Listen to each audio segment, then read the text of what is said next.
अग्निना दह्यमानस्तु शत्रुमध्ये गतो रणे विषमे दुर्गे चैव भयार्ता शरणं गताः न तेषां जायते किञ्चिदशुभं रणसङ्कटे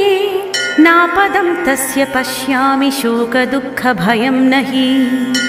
यैस्तु भक्त्या स्मृता नूनं तेषां सिद्धिप्रजायते ये त्वां स्मरन्ति देवेशि रक्षसेता न संशयः प्रेतसंस्था तु चामुण्डा वाराही महिषासना ऐन्द्री गजसमारूढा वैष्णवी गरुडासना माहेश्वरी वृषारूढा कौमारी शिखिवाहना लक्ष्मी पद्मासना देवी पद्महस्ता हरिप्रिया